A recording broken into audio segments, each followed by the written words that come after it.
Here we have the BMW 118D Sport on a 67 plate. I'm going to start off by showing you around the outside of the car, and then we'll hop in and run through some controls on the inside.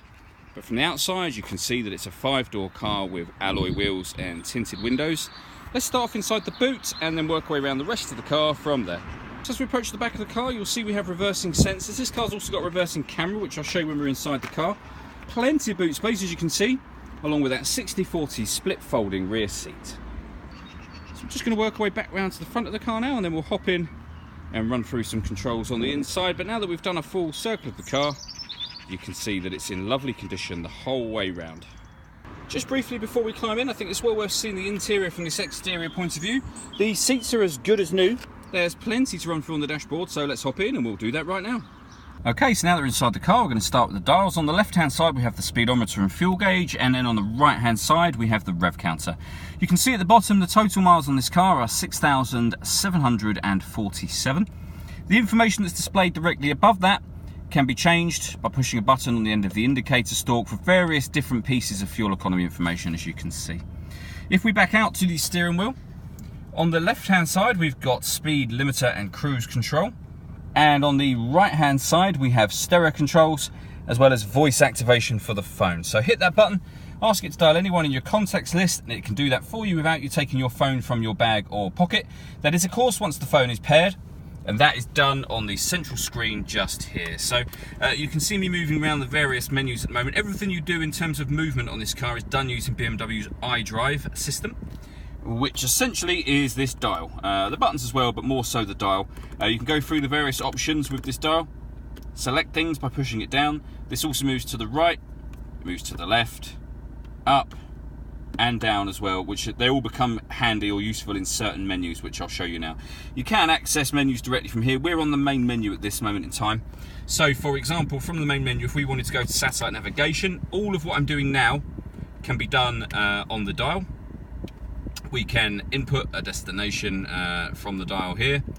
There's a full video showing how this satellite navigation works on our website, incidentally, so it's well worth checking that out. You can pair your phone from here.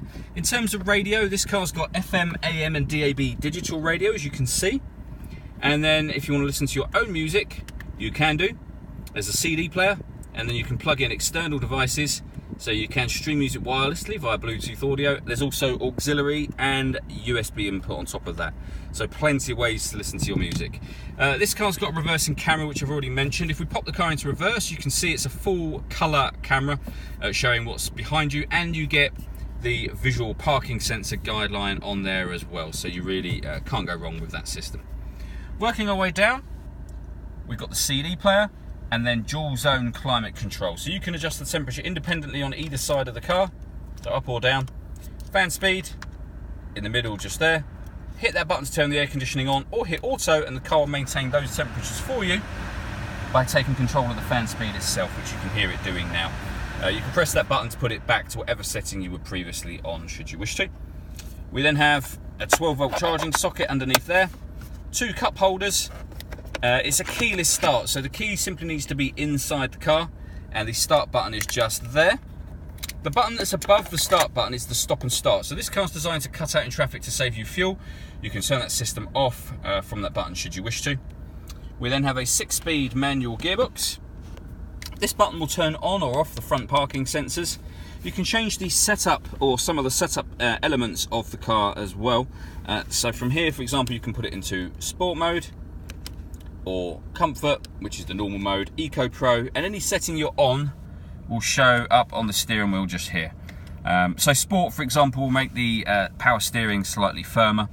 The accelerator pedal will react a little bit faster to what you do as well.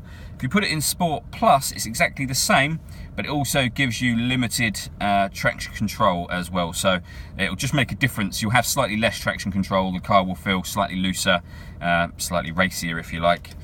And then you can put it back onto sport. If you wish to, you can turn off the traction control altogether by pushing that button just there. We then have the iDrive system, which we've already been through, and in the central armrest, the auxiliary and USB input. All that leaves me to say is thank you for taking the time to watch this video. If you'd like to come and see the car in person and have a test drive, please feel free to call any of our MJA sites. We'd love to hear from you soon.